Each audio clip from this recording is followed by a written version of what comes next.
على رسوله الكريم أما بعد أعوذ بالله من الشيطان الرجيم بسم الله الرحمن الرحيم لا تقولوا لمن يقتل في سبيل الله أموات بل أحياء عند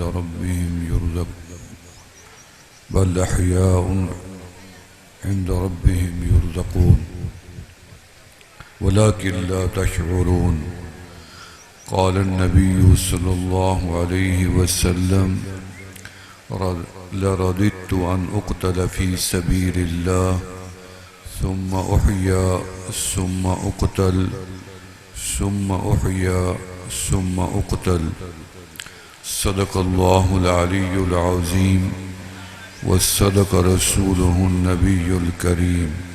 دوستو اور بزرگو، محرم الحرام کا یہ مہینہ ہے، بڑی نسبتوں والا مہینہ ہے۔ اس مہینے کے اندر رب ذوالجلال نے بہت سی چیزوں کو نمودار فرمایا۔ کتابوں میں لکھا ہے کہ دنیا کا وجود قائم ہوا تو محرم الحرام سے آغاز ہوا۔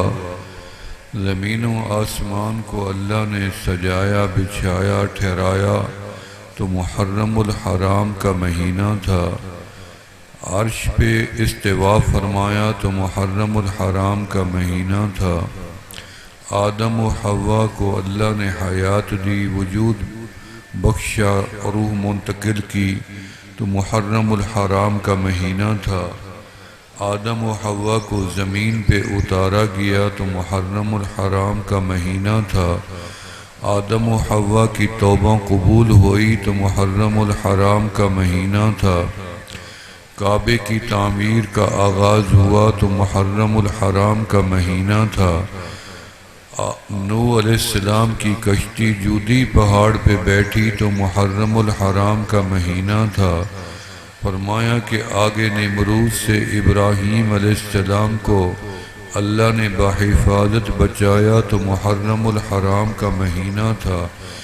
یونس علیہ السلام کو مچھلی کے پیٹ سے اللہ نے بحفاظت نکالا تو محرم الحرام کا مہینہ تھا۔ یوسف علیہ السلام کو کنعان کی جیل سے آزادی ملی تو بادشاہی ملی تو محرم الحرام کا مہینہ تھا۔ یعقوب علیہ السلام کی بینائی واپس آئی تو محرم الحرام کا مہینہ تھا۔ اسی طرح موسیٰ علیہ السلام کو فرعون کے ظلم سے نجات ملی تو محرم الحرام کا مہینہ تھا۔ دریائے نیل سے بامان بحر بمائے قوم کے پہنچے تو محرم الحرام کا مہینہ تھا۔ فرعون اسی دریا میں غرق ہوا تو محرم الحرام کا مہینہ تھا۔ پتہ یہ چلا کہ عیسیٰ علیہ السلام پیدا ہوئے تو محرم الحرام کا مہینہ تھا۔ یحییٰ علیہ السلام پیدا ہوئے تو محرم الحرام کا مہینہ تھا۔ عیسیٰ علیہ السلام کو آسمانوں پہ اٹھایا گیا تو محرم الحرام کا مہینہ تھا۔ جب دوبارہ زمین پہ آئیں گے تو محرم الحرام کا مہینہ ہوگا۔ آمنہ کے لال کا نکاح ام المومنین سیدہ خدیجہ الکبریٰ رضی اللہ تعالیٰ عنہ سے ہوا تو محرم الحرام کا مہینہ تھا۔ آپ کی دیگر 3 ازواج کا بھی نکاح ہوا تو محرم الحرام کا مہینہ تھا۔ خاتون جنت کا نکاح ہوا مولا علی شیر خدا رضی اللہ تعالیٰ عنہ سے تو محرم الحرام کا مہینہ تھا۔ ہجرت ہوئی تو محرم الحرام کا مہینہ تھا۔ بلکہ سیدنا عمر رضی اللہ تعالیٰ عنہ شہید ہوئے تو محرم الحرام کا مہینہ تھا۔ کربلا کا واقعہ نمودار ہوا اور نبی کا خاندان کربلا کی وادی میں شہید ہوا تو محرم الحرام کا مہینہ تھا۔ اب عیسیٰ علیہ السلام دنیا میں آئیں گے تو محرم الحرام ہوگا۔ دنیا کا آخری دن بھی 10 محرم الحرام ہوگا، وہ دنیا کا آخری دن ہوگا۔ اس مہینے کو بڑی نسبتیں حاصل تھیں۔ اس مہینے کے اندر وہ ہستیاں اپنی جان قربان کر گئیں جن کی یاد کے لیے آج یہ عظیم الشان پروگرام جو 1 صدی سے پہلے یہاں منعقد ہوتا آ رہا ہے، آپ سے پہلے اور لوگ تھے جو شرکت کرتے تھے، میرے سے پہلے اور لوگ تھے یہاں بیان کرتے تھے، لیکن یہ تسلسل جاری ہے۔ خراج تحسین پیش کرنا ہے ان عظیم ہستیوں کو جنہوں نے کربلا کی وادی میں اپنے نانا کے دین کے لیے، اپنے نانا کی عزت و ناموس کے لیے، اپنے بابا کے لیے، اپنی ماں کے لیے اپنی جانوں کا نذرانہ تو دے دیا اور رب کے آگے جان پیش کر دی، لیکن نانے کے دین کے اوپر اور اپنے بابا کے پیغام کے اوپر آنچ تو نہیں آنے دی۔ وہ عظیم ہستیاں، میں نے بڑا پیچھے سے غور کیا، میں نے دیکھا یہ سیدہ کا آخر مقام کیا ہوگا۔ پتہ چلا کہ سیدہ پیدا ہوئیں تو بعثت کے پہلے سال میں پیدا ہوئیں۔ بعثت کا پہلا سال 13 سال آمنہ کے لال نے مدینہ منورہ میں گزارے، تو بعثت کے پہلے سال میں آپ پیدا ہوئیں۔ کچھ کتابوں میں ہے کہ بعثت سے 5 سال پہلے پیدا ہوئیں، لیکن اکثر میں ہے کہ آپ بعثت کے سال پیدا ہوئیں، یعنی نبوت آپ کو تاج پہنا دیا گیا تھا۔ مولا علی شیر خدا رضی اللہ تعالی عنہ کی عمر اس وقت 10 سال تھی جب سیدہ پیدا ہوئیں، تو 13 سال کی تھی۔ آمنہ کے لال نے ہجرت فرمائی، مدینہ منورہ کی طرف آپ تشریف لے گئے، تو پہلا سال چھوڑ کے دوسرے سال میں سیدہ کی بلوغت ہوئی، تو آمنہ کے لال رشتہ تلاش فرما رہے تھے کہ میری بیٹی کے لیے کوئی معقول رشتہ مل جائے، تو سب سے پہلا پیغام اس عظیم خاتون کے رشتے کے لیے سیدنا ابو بکر صدیق خلیفۃ المسلمین امیر المومنین انہوں نے بھیجا، یار غار مصطفیٰ علیہ السلام نے بھیجا۔ سب سے پہلے نبوت و اسلام کی تصدیق کرنے والے نے پیغام بھیجا۔ ضرورت شادی کی نہیں تھی، ضرورت تھی کیونکہ ان کی عمر 50 سال ہو چکی تھی، ضرورت تھی کہ نبی علیہ السلام کی نسبت مجھے مل جائے، لیکن آمنہ کے لال نے فرمایا ابو بکر آپ کی عمر زیادہ ہے اور میری شہزادی کی عمر کم ہے، میں چاہتا ہوں کوئی کم عمر کا رشتہ مل جاتا۔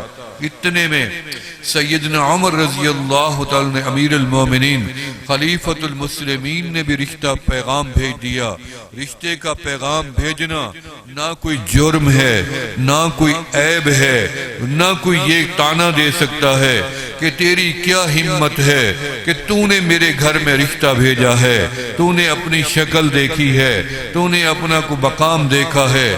بلکہ اس بات پہ غور کرنا چاہیے کہ پہلے صحابہ ایک دوسرے کے پاس رشتے کا پیغام بھی بھیجتے تھے، لیکن عیب نہیں سمجھا جاتا تھا، نہ طعنہ ملتا تھا، نہ کبھی اس کو برا محسوس کیا جاتا تھا، نہ رشتے ناطے توڑ دیے جاتے تھے۔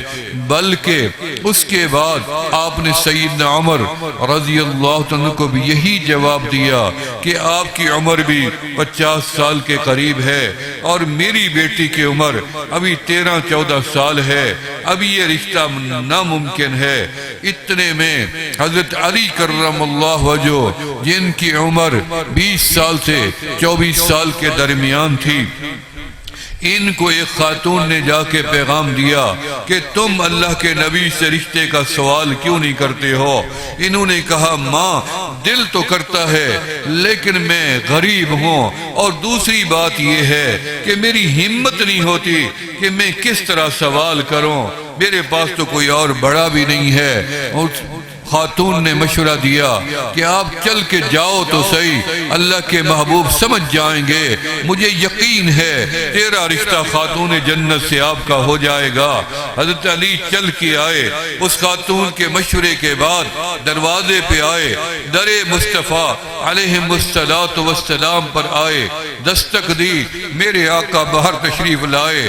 علی المرتضی شیر خدا مولا علی سلام کا جواب سلام کر کے آنکھیں جھکا کے ادب کے ساتھ چپ کر کے ٹھہر گئے۔ ہمت نہیں ہوتی، سوال کروں تو کیسے سوال کروں؟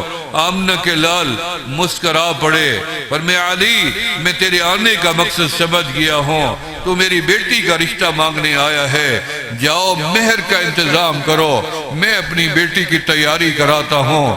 یا رسول اللہ، یا حبیب اللہ، آپ جانتے ہیں میرے پاس تو کچھ بھی نہیں ہے مہر میں دینے کے لیے۔ فرمایا زیرہ تو ہے، جاؤ بازار میں بیچ کے آؤ۔ زیرہ اٹھائی، مظلوم مدینہ سیدنا عثمان غنی رضی اللہ عنہ کے پاس چلے گئے کہ میرا رشتہ طے ہو گیا ہے خاتون جنت کے ساتھ، البتہ مجھے مہر دینا ہے، میرے پاس مہر کے پیسے نہیں ہیں، یہ زیرہ گروی رکھ لو، 80 درہم مجھے دے دو۔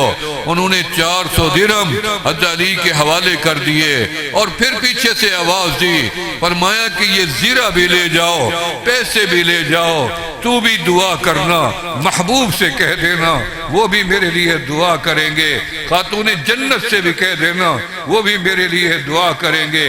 ایک صحابی کو علم ہوا کہ نبی علیہ السلام کی لخت جگر بضعت رسول اللہ، آپ کے دل کے ٹکڑے کا رشتہ علی شیر خدا رضی اللہ عنہ ہو گیا ہے، تو ان کو علم تھا کہ محبوب خدا اپنی بیٹی کی جدائی برداشت نہیں کر سکیں گے، کیونکہ ان کی محبت کا یہ عالم ہے کہ کملی والا جب بھی میدانوں سے آتے، سفروں سے آتے، غزوات سے آتے، سب سے پہلے اپنی بیٹی کے دروازے پہ جاتے، دستک دیتے، بیٹی دروازہ کھولتی، آپ ان کے ماتھے کو بوسہ دیتے اور ان کے سر کو چومتے اور خود بتاتے کہ تیرا باپ خیریت سے فاطمہ سفر سے واپس آ چکا ہے، اور دعا دے کے پھر اپنے گھر جاتے۔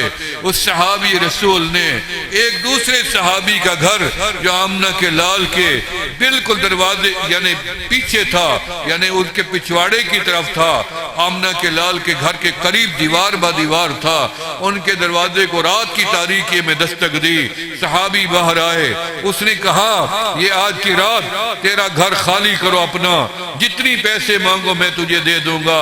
اس نے کہا کیا کرے گا، مجھے کیوں اٹھاتا ہے، میرے جیسا خوش نصیب کون ہوگا، میں محبوب خدا کے گھر کے سائے میں جی رہا ہوں، دیواروں کے سائے میں جی رہا ہوں، میرے سے مکان رہائش کیوں لیتے ہو؟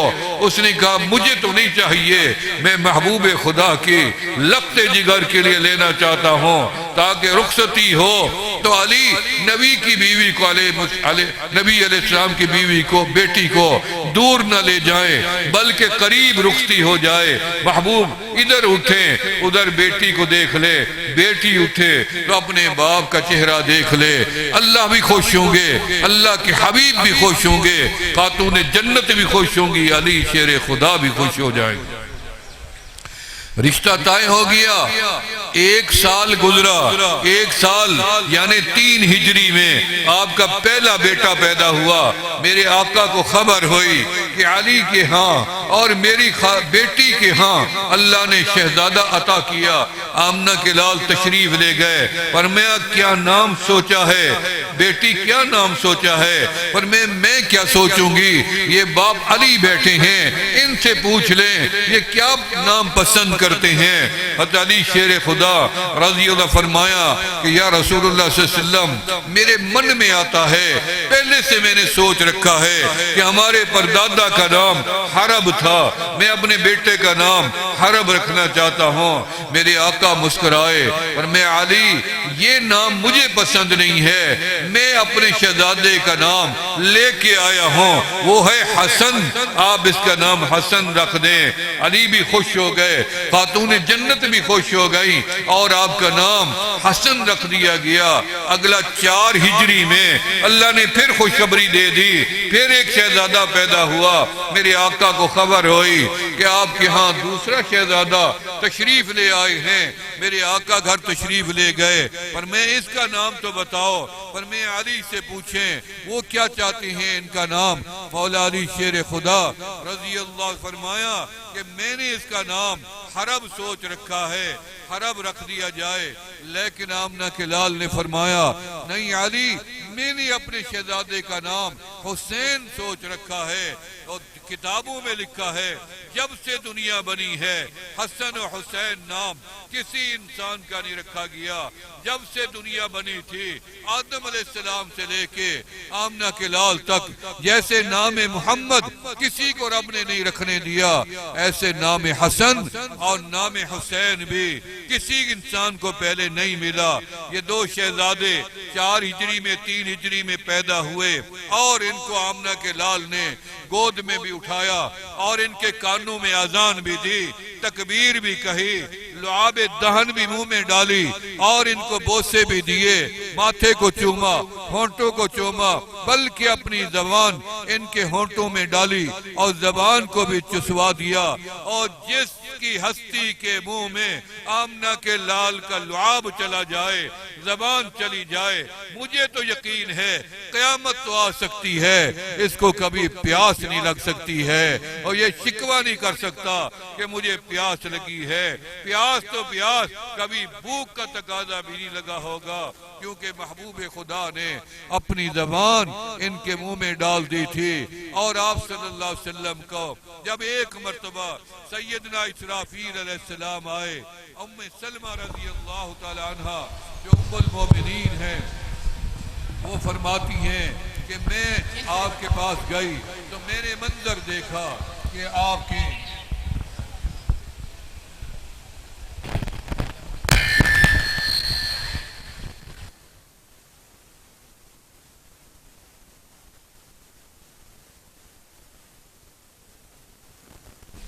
آگے کرو کہ رسول اللہ صلی اللہ علیہ وسلم نے سیدنا امام حسین کو سینے سے لگایا ہوا ہے اور زاروں قطار روتے جا رہی ہیں. میں نے پوچھا کملی والا کیوں رو رہے ہیں؟ فرمایا ام سلمہ ابھی ایک فرشتہ آسمان سے مجھے مل کے گیا ہے، تنہائی میں خصوصی ملاقات کر کے گیا ہے. وہ جب سے دنیا بنی ہے کبھی زمین پہ نہیں آیا، کسی نبی کے لیے نہیں آیا، کبھی کوئی ڈیوٹی اور حکم لے کے نہیں آیا، لیکن آج اور رب کی اجازت سے اللہ سے اجازت مانگ کر پرمیشن لے کر خصوصی میری زیارت و ملاقات کے لیے آیا ہے. وہ سیدنا اسرافیل علیہ السلام آئے ہیں.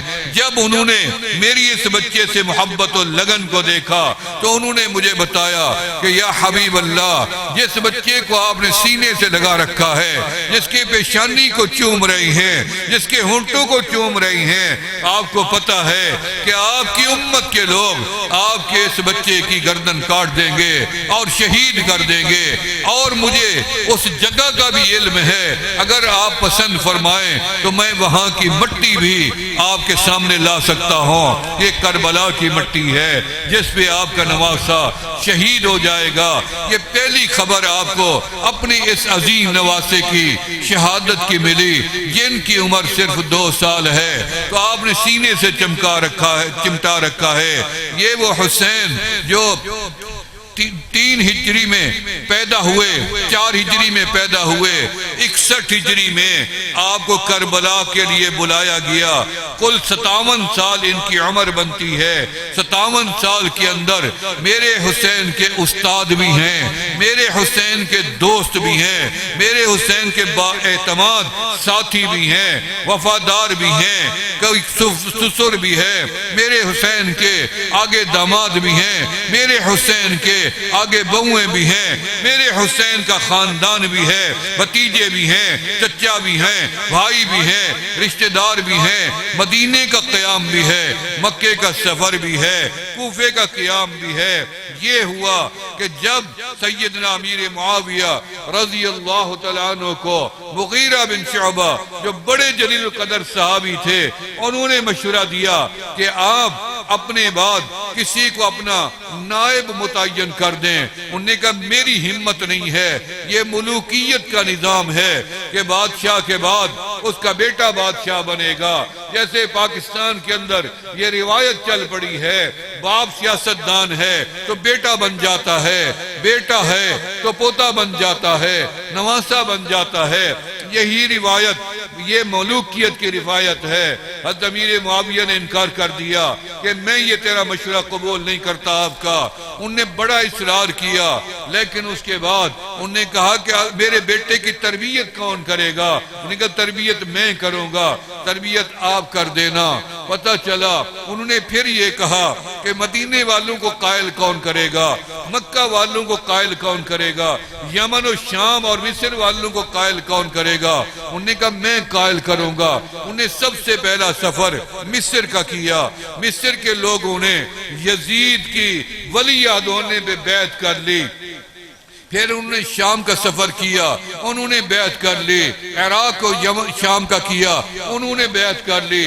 مکے والوں نے بیعت کر لی، مدینے والوں نے بھی اظہار آمادگی کر دیا۔ لیکن 5 بندے تھے جنہوں نے برملا اعلانیہ انکار کر دیا کہ ہم یزید کو ولی عہد نہیں مانیں گے، یہ ملوکیت کا نظام قائم ہو جائے گا کہ باپ کے بعد بیٹا سلطنت سنبھال لے، ہم اس کو نہیں مانیں گے، جو ہوگا مشورہ امت کا پھر دیکھ لیا جائے گا۔ اس میں سب سے پہلے عبد الرحمن ابن ابی بکر رضی اللہ عنہما یہ تھے، انہوں نے انکار کیا بیعت کا۔ دوسرے سیدنا عبداللہ ابن عمر رضی اللہ عنہما، انہوں نے بیعت کا انکار کر دیا۔ تیسرے سیدنا عبداللہ ابن عباس رضی اللہ عنہما، ان نے بھی انکار کر دیا۔ اور چوتھے سیدنا عبداللہ ابن زبیر رضی اللہ عنہما، انہوں نے انکار کر دیا۔ اور 5ویں حضرت سیدنا امام حسین رضی اللہ تعالیٰ عنہم، انہوں نے بھی انکار کر دیا۔ ان 5 نے کہا کہ یہ ہو ہی نہیں سکتا، ہم ایک ایسے نوجوان کی بیعت کر لیں اور ولی عہد مان لیں جس کی تربیت نہیں ہے، جس کو امور سلطنت چلانے کا تجربہ بھی نہیں ہے۔ انکار کے بعد 10 سال کے لیے یہ ولی عہد بنا رہا، 10 سال کے لیے یہ جنگجو بھی رہا، یہ یزید جنگیں بھی لڑتا رہا، فتوحات بھی کرتا رہا، اور یہ تربیت میں بھی رہا۔ سیدنا امیر معاویہ جب وفات پا گئے تو سیدنا امام حسن کا بھی وفات ہو چکی تھی، اس کے ساتھ ہی سیدنا عبد الرحمن ابن ابی بکر رضی اللہ ان کا بھی وفات ہو چکی تھی۔ 4 ہستیاں بچ گئی۔ یزید نے امور سلطنت کو سنبھالا اور اس نے مدینے کے اوپر چڑھائی کر دی کہ ان 4 کو مجبور کرو میری بیعت کریں۔ ان 4 میں سے 2 نے بیعت کر لی، سیدنا عبداللہ ابن عمر رضی اللہ عنہ نے، سیدنا عبداللہ ابن عباس رضی اللہ عنہ، ان 2 نے، تاکہ مدینہ منورہ میں کشت و خون نہ ہو اور مسلمانوں میں پہلے ہی بڑا نقصان ہو چکا ہے، تاکہ طاقت کا مقابلہ نہ کیا جائے۔ طاقت کا اس وقت جو اختیار ہے وہ یزید کے پاس ہے، لیکن اس طاقت کے خلاف، اس فریب کے خلاف 2 ہستیاں پھر بھی اڑ گئی۔ انہوں نے کہا ہم اس طاقت کا مقابلہ اپنے ایمانوں سے کریں گے۔ سیدنا عبداللہ ابن زبیر یہ کون ہیں؟ وہ حضرت امام حسین یہ کون ہیں؟ حضرت امام حسین رضی اللہ تعالیٰ عنہ آمنہ کے لال کے نواسی ہیں۔ سیدنا عبداللہ ابن زبیر آمنہ کے لال کے یار صدیق اکبر رضی اللہ عنہ کے نواسی ہیں، یہ ان کے نواسی ہیں، وہ ان کے نواسی ہیں۔ ان دونوں نے انکار کر دیا کہ کچھ بھی ہو جائے سیدنا عبداللہ ابن زبیر کو شہید کر دیا گیا۔ حضرت امام حسین رضی اللہ عنہ بچ گئے۔ اتنے میں زیاد جو سیدنا امیر معاویہ کا بھائی تھا، یہ بڑا فاتح تھا، سندھ اسی نے فتح کیا، ہند اسی نے فتح کیا، روم اسی نے فتح کیا۔ اس کے دور میں بڑی جنگیں لڑی گئیں، ان کو اور کچھ پتہ نہیں تھا سوا جنگوں کے۔ ابن زیاد اور زیاد کو، زیاد فوت ہو گیا، ابن زیاد جنگوں میں مصروف تھا، لیکن جب کوفے کا حکمران ایک آیا تو کوفیوں نے اس کے اوپر تھوکیں ڈالی اور اس کو پتھر مارے، اس نے ریزائن دے دیا۔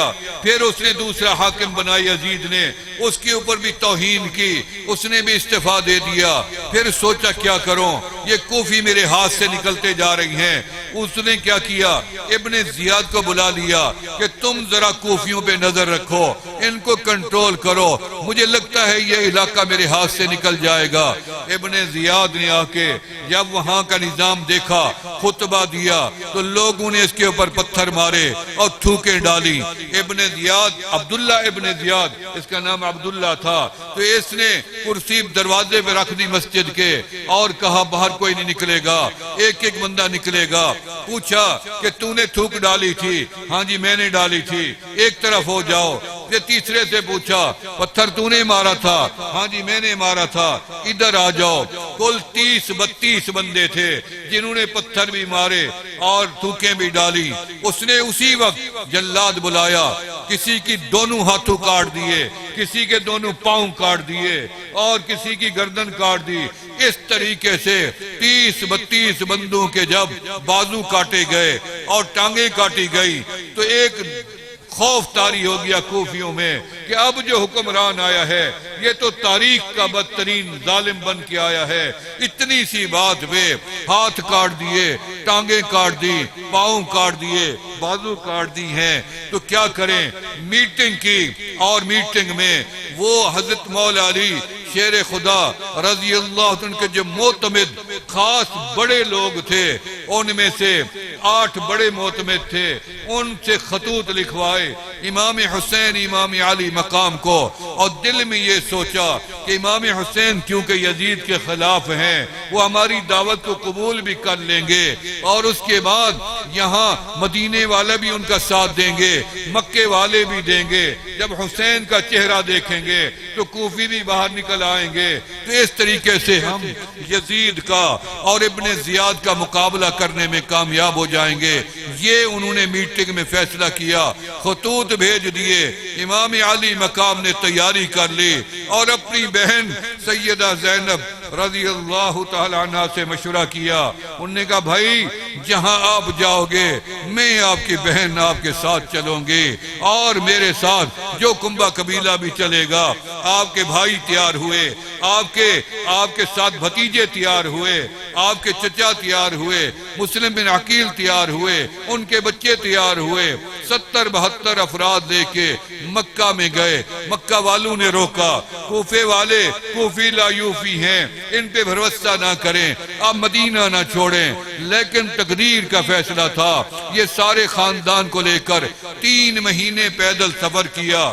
جب کوفہ میں پہنچے ابن زیاد نے گھوڑے دوڑا دیے اور ان کے خیموں کو کھیڑ دیا اور ان کو باہر نکلنے پہ مجبور کر دیا۔ یہ قافلہ کوفے سے نکلا اور وہاں سے ایک کھلے میدان میں جا کے خیمے لگائے، جسے آج کربلا کہتے ہیں۔ گو آج کربلا اتنی بڑا شہر بن گیا ہے، آج وہاں نظر ہی نہیں آتا۔ میں نے آنکھوں سے دیکھا ہے، کئی لوگ بیٹھے ہوں گے، آج وہاں یہ احساس ہی نہیں ہوتا کہ یہاں اتنی بڑا ثانیہ ہو چکا ہے کہ نبی کا خاندان اس وادی میں بے یار و مددگار زیبا بھی ہو چکا ہے۔ تفریح گاہ کی حد تک لوگ چلے گئے، لیکن اس وقت میدان تھا۔ جب میرے حسین نے رات کو خیمہ لگایا، کسی سے پوچھا یہ کون سی جگہ ہے؟ انہوں نے کہا یہ کربلا ہے، تو سر پکڑ کے زمین پہ بیٹھ گئے۔ اور میرے بابا نے مجھے اسی میدان میں سینے سے لگا کے رو کے بتایا تھا، میرا حسین یہی وہ کربلا ہے جہاں تیرا خون بہے گا۔ مجھے تقدیر وہاں لے آئی جہاں ہماری زندگی کا آخری دن ہے۔ وہاں پہ بیٹھے ابن زیاد نے سیدنا حر کو 1000 کا لشکر دیا، جاؤ میری بیعت لے کے آؤ، اگر حسین بیعت نہ کرے تو باغی کا حکم لاگو ہوگا، باغی ہے تو قتل کر دینا، گردن کاٹ ڈالنا، یہ حکم ہے۔ لہذا حضرت امام حسین خیمے سے باہر آئے، خطبہ دیا، اور میں لوگوں جس سستی کے مقابلے میں تم لڑنے آئے ہو، تم تلواریں اٹھا کے آئے ہو، تم جانتے ہو میں کون ہوں؟ میں تمہارے نبی کا نواسا ہوں، تمہارے نبی کا شاہ سوار ہوں۔ میں نے کندھے پہ سواری کی ہے، میں نے پیٹھ پہ سواری کی ہے۔ جب میں پیٹھ پہ بیٹھتا آمنہ کا لال اپنے سجدے لمبے کر دیتے تھے، مجھے پیٹھ سے نہیں اتارتے تھے۔ آپ کندھے پہ ہیں، پیشاب ہوا، آپ کی پیٹھ مبارک رسول اللہ صلی اللہ علیہ وسلم کی پاکیزہ پیٹھ تھی، صحابہ نے بتایا یہ ہے، آپ نے فرمایا میرے حسین کا ہے، تمہیں اس کو نہ دیکھو۔ فرمایا میں وہ ہوں جس کے ہونٹوں کو آمنہ کے لال نے چوما تھا، میں وہ ہوں جس کے بارے میں آمنہ کے لال نے فرمایا سیدہ شباب اہل الجنہ، میں جنت کے سردار ہوں نوجوانوں کا، تم میرے مقابلے میں لڑنے کیوں آئے ہو؟ تو حور نے کہا میں تو لڑنے کا ارادہ ترک کر چکا ہوں، بس مجھے اپنی غلامی میں لے لیں۔ وہ ادھر غلامی میں آیا، ادھر جنت کا دروازہ کھلا، شہید ہو کے حضرت حر جنت میں چلے گئے۔ اطلاع ملی ابن زیاد کو کہ حر نے آپ کی بغاوت کر دی، حسین کا ساتھی بن گئے۔ پھر اور اس نے لشکر بھیجا، وہ بھی حضرت حسین کے ساتھ مل گیا، لیکن اس نے پھر ذیلجوشن شمر لعین کو تیار کیا، اور وہ شمر 3000 بندہ یا 5000 کا لشکر لے کے آیا۔ اس نے آ کے خیموں کو گھیر لیا۔ حضرت امام حسین نے فرمایا میں 3 باتیں کرتا ہوں، تاریخ میں ملتی ہیں، تاریخ جھوٹی ہے سچی ہے، تحقیق آپ خود کرتے رہیں۔ 3 باتیں آپ سامنے لے کے آئے۔ پہلی بات یہ ہے کہ اگر واقعی تم ہمیں مارنا چاہتے ہو تو پھر ہمیں چھوڑ دو، ہم واپس مدینے چلے جاتے ہیں، کیونکہ میں جنگ کی نیت سے نہیں آیا تھا، تم نے مجھے بلایا تھا، میں تمہاری دعوت پہ آیا، تم نے غداری کر دی، تم کوفی بے وفا نکلے ہو، مجھے واپس جانے دو۔ اور اگر تمہیں یہ منظور نہیں تو جہاں اسلامی حدود ہیں وہاں مجھے چھوڑ دو، اگر یہ منظور نہیں تو پھر مجھے یزید کے پاس لے چلو، میں یزید کو خود سمجھا لوں گا۔ انہوں نے کہا 3 شرطیں آپ کی رد ہیں، ہماری ایک ہی شرط ہے کہ ہمارے ہاتھ پہ بیعت کرو۔ پھر حضرت علی نے فرمایا، حضرت امام حسین نے فرمایا کہ ظالمو تم کیا سمجھتے ہو، میرا ہاتھ کوئی عام ہاتھ ہے، یہ وہ ہاتھ ہے جس کو آمنہ کے لال نے چوما ہے، یہ وہ ہاتھ ہے جو محبوب خدا کے ہاتھ میں لگا ہے، یہ وہ ہاتھ ہے جو نبی علیہ السلام کی داڑھی مبارک پہ پھرا ہوا ہے، یہ وہ ہاتھ ہے خاتون جنت نے چوما ہے، یہ وہ ہاتھ ہے علی حیدر قرار نے چوما ہے۔ میں اس پاک ہاتھ کو کسی ناپاک ہاتھ میں نہیں دے سکتا ہوں، جو مرضی آئے کر لو۔ میدان سج گیا، 10 محرم الحرام جس کی یاد میں آج جمع بیٹھے ہیں، فجر سے جنگ کا آغاز ہوا۔ یہ جنگ یک طرفہ جنگ تھی، یہ مسلط کردہ جنگ تھی، یہ امام حسین کی طرف سے نہیں لڑی گئی بلکہ یہ دفاعی جنگ تھی۔ امام عالی مقام نے دفاع میں جنگ لڑی ہے۔ آپ یزید کے کیوں مخالف ہیں؟ یہی سمجھتے ہیں کہ یہ امام حسین کا قاتل ہے، لیکن امام حسین خود یزید کے کیوں مخالف تھے؟ وہ تو اس وقت موجود تھے، شہید بھی نہیں ہوئے تھے، وہ یزید کے کردار کے مخالف تھے کہ یزید فاسق بھی ہے، فاجر بھی ہے، یزید شرابی بھی ہے، اس کے فسق و فجور اور ظلم کے مخالف تھے۔ اگر آج کا حسینی دعویٰ کرنے والا وہ یہ سمجھتا ہے کہ میں شراب پی کر بھی حسینی ہوں، میں زنا کر کے بھی حسینی ہوں، میں ظلم کر کے بھی حسینی ہوں، تو یہ اس کی بھول ہے، کیونکہ اسی کردار کے خلاف تو میرے حسین نے علم بلند کیا، حضرت جعفر طیار نے بلند کیا، مسلم ابن عقیل نے بلند کیا، حضرت عباس نے بلند کیا۔ تو یہ ساری ہستیاں جنہوں نے یزید کے اس کردار کے خلاف علم بلند کیا، مدینے جیسا شہر چھوڑا، مستورات کو لے کے چل پڑے، علی اصغر جیسا شہزادہ بھی قربان کر دیا، حتیٰ کہ آخر میں جب اسی خیمے سے حضرت امام حسین باہر آئے، پیچھے سے سیدہ زینب رضی اللہ تعالیٰ عنہ بھائی کو دیکھ رہی ہیں کہ چال میں فرق تو نہیں آیا کہ سارا خاندان ذبح ہو گیا، غور سے دیکھ رہی ہیں سامنے مقتل گاہ ہے، موت کے آثار ہیں، میرے بھائی کی چال ڈھال میں کوئی روب، کوئی خوف، کوئی دبدبہ، کوئی چیز تو نہیں آئی، لیکن جب دیکھا شیر کا بیٹا شیر ہی ہوتا ہے، حیدر کا بیٹا بہادر ہی تھا، تو چال دیکھ کر رب کا شکر ادا کیا اور فرمایا امام حسین نے رضی اللہ تعالی نے جب ان کو ایک تیر کمر میں لگا، ایک ظالم نے سر میں خنجر مارا، تلوار ماری، آپ زمین پہ گرنے لگے، آپ نے اشارہ کیا کہ 1 منٹ کے لیے تلواریں تیر اندازی روکی جائے، جب رک گئے اور آپ سجدے میں چلے گئے، سجدے میں جا کے پورا میدان خون آلود ہے، کہیں بچے کا خون ہے، کہیں جوان کا خون ہے، خون کی ندی بہ رہی ہے۔ یہ خون کی ندی کوئی بادشاہت کے لیے نہیں تھی، کوئی بڑے پن کے لیے نہیں تھی، یہ خون کی ندی اس امت کے لیے بہائی گئی تاکہ شہادت کی تاریخ رقم کر کے جہاد کا علم، اسلام کا علم قیامت تک کے لیے سرخرو کر دیا جائے، بلند کر دیا جائے۔ کوئی بندہ قیامت تک جان بچانے کی فکر میں نہ رہے، بلکہ جب بھی مقتل گاہ سجے حسین کو یاد کر کے سب سے پہلے ایک میدان میں کود جائے۔ اس لیے آپ حسینی بنیں گے نہیں بنیں گے؟ حسینی بنو گے نہیں بنو گے؟ کتنی دن کے حسینی بنو گے؟ جی حسینی بنو گے نا؟ حسینی ذرا ہاتھ کھڑا کرو سارے۔ خام خواہ یزید کی وکالت کرتے ہیں، شرم نہیں آتی؟ یزید کی وکالت کرتے ہوئے حیا نہیں آتی؟ مولوی بنے پھرتے ہیں، تشریحیں نکالتے ہیں، تعویلیں نکالتے ہیں۔ آؤ مل کے حسین کے غلام بنو، جنت حسین کے قدموں میں دروازے کھلیں گے۔ خاتون جنت کے غلام بنو، حیدر کرار کے غلام بنو، نبی کے یاروں کے غلام بنو، ابو بکر عمر عثمان کے غلام بنو، جنہوں نے تن من دھن زر وطن سب کچھ نبی کی عصمت کے لیے، دین کے لیے، اللہ کے دین کی سر بلندی کے لیے قربان کیا۔ بنو گے نہیں بنو گے غلام؟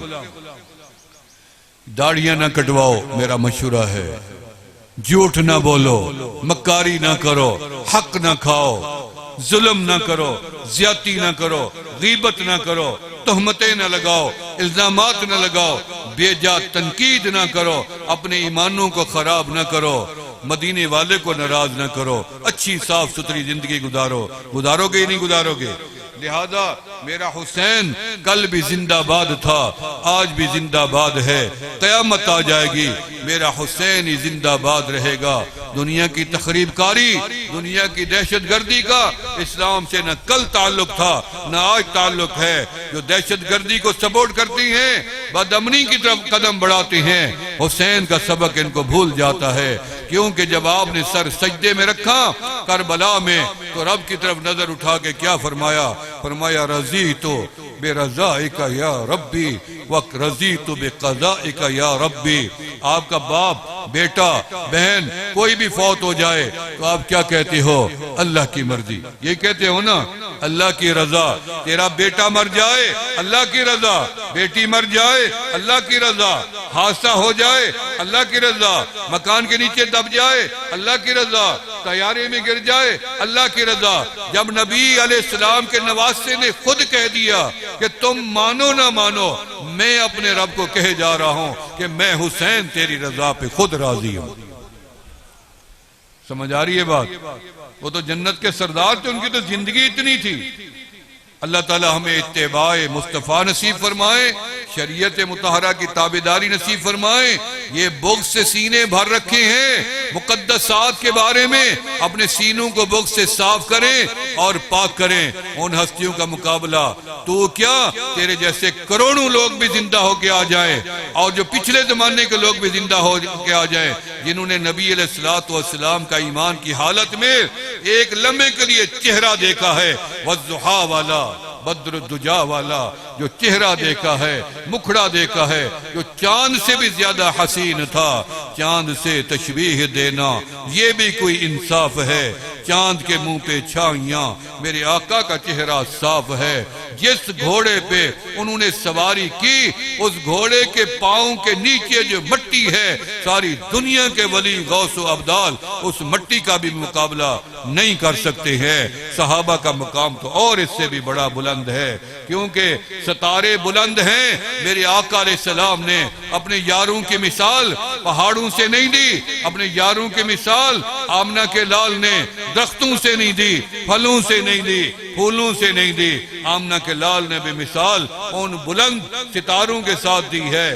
اصحابی کن نجوم، بِأَيِّهِمْ اِقْتَدَيْتُمْ اِهْدَدَيْتُمْ، کسی بھی صحابی کی اقتداء کرو گے تمہیں جنت کا راستہ آسانی سے مل جائے گا۔ میں توبہ کے کلمات پڑھوں گا، آپ میرے ساتھ دہراتے جائیں۔ جو حضرات بیعت ہیں تجدید فرما لیں، جو بیعت ہونا چاہیں ارادہ فرما لیں۔ پڑھیں بسم اللہ الرحمن الرحیم۔ استغفر اللہ العظیم، استغفر اللہ تعالی ربی من کل ذنب واتوب الیہ، آمنت باللہ وملائکتہ وکتبہ ورسلہ والیوم الآخر والقدر خیرہ وشرہ من اللہ تعالی والبعث بعد الموت۔ یا اللہ میری توبہ ہے شرک سے، کفر سے، بدعت سے، سارے پڑھتے جائیں، بدعت سے، چوری سے، جھوٹ سے، زنا سے، غیبت سے، ہر گناہ سے۔ یا اللہ میری توبہ قبول فرما۔ اشہد ان لا الہ الا اللہ وحدہ لا شریک لہ واشہد ان محمدا عبدہ ورسولہ۔ مبارک ہو، سب کی توبہ قبول ہو گئی۔ آپ کا آنا، گرمی میں بیٹھنا، تکلیف کرنا، قبول و مقبول ہو کے رب نے سارے گناہ معاف کر دیے اور ان گناہوں کو معاف کر کے نیکیوں میں بھی بدل دیا ہے۔ فجر کی نماز کے بعد درود شریف کی تسبیح، ظہر کی نماز کے بعد تیسرا کلمہ شریف، عصر کی نماز کے بعد پہلا کلمہ شریف، مغرب کی نماز کے بعد اللہ اللہ اللہ اللہ، اور عشاء کی نماز کے بعد استغفار، توبہ اور استغفار۔ یہ 5 گانا نمازوں کی پابندی کریں گے نا انشاءاللہ تعالی۔ اب 1 منٹ کے لیے ذکر بھی کر لیں، ہر سال کرتے ہیں، آنکھیں بند کر لیں، زبان تالو سے لگا لیں۔ تمام ساتھی بس 1 منٹ کے لیے اپنے دل کی طرف متوجہ ہو جائیں۔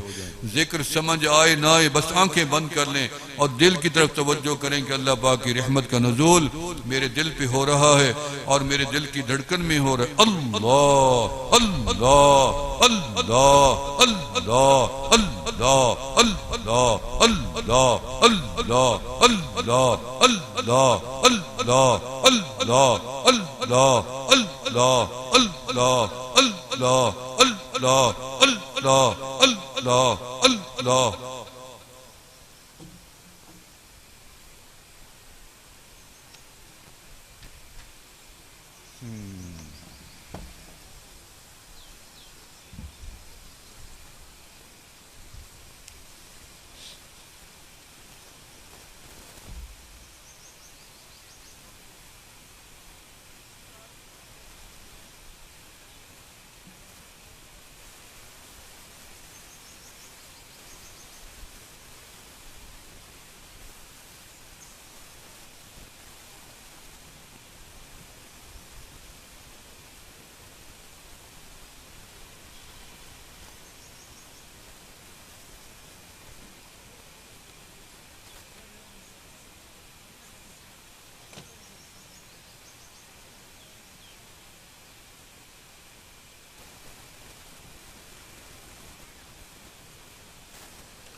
اللہ الحمدللہ رب العالمین والصلاة والسلام علی سید الانبیاء والمرسلین وخاتم النبیین۔ الہ العالمین، جو یہ پروگرام ہے شہدائے اسلام، یا اللہ اس کی تمام نشستوں کو قبول و مقبول فرما، بولنے میں سننے کی غلطیاں معاف فرما، اور اس پروگرام کے تسلسل کو قیامت تک اخلاص کے ساتھ جاری و ساری فرما۔ جن ہستیوں نے اس عظیم دن میں قربانی دی ان کی قربانیوں کو قبول فرما، ہمیں ان کے نقش قدم کے اوپر چلا، قیامت کے دن ان کے آگے ہم سب کو سرخرو بھی فرما۔ یا اللہ جو خرافات ہیں اس سے مسلمانوں کو، امت کو محفوظ فرما۔ یا اللہ اس پروگرام کے اثرات و برکات دیر پا اہل علاقہ کو نصیب فرما۔ یا اللہ اس خانقاہ کی حفاظت فرما۔ حضرت مولانا سید غلام دستگیر شاہ سے منور اللہ مرقدہ کے درجات کو بلند فرما، ان کے تمام خاندان والے مرحومین کی بھی مغفرت فرما۔ یا اللہ خصوصاً ہمارے ڈاکٹر سید نثار احمد شاہ صاحب کی اہلیہ جو پچھلے سال اس دن زندہ تھی، ان کی خدمات کی ہم بھی شاہد ہیں۔ یا اللہ پوری زندگی تیرے دین متین کی خدمت کے لیے، ادارے کے طلباء کی خدمت کے لیے وقف کر دی تھی۔ یا اللہ ان کی خدمات کو قبول فرما، ان کے قبر کو باغ بہشت بنا۔ حضرت مولانا سید غلام دستگیر شاہ صاحب رحمۃ اللہ علیہ کے اس عظیم مشن کو قیامت تک جاری و ساری فرما۔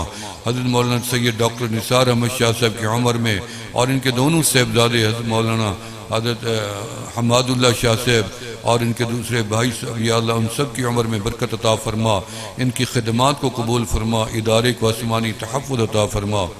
دور سے قریب سے جو حضرات اس گرمی کے موسم میں تکلیف کر کے آئے ہیں، تیرے محبوب کے نواسوں کی محبت ان کو لے آئی ہے، یا اللہ ان کی اس محبت کا صلہ ان کو دنیا میں بھی عطا فرما، اور قیامت کے دن اپنے وعدے کے مطابق ان کو انہی کے ساتھ اٹھا، ان نیک مقدس ہستیوں کے ساتھ حشر بھی فرما۔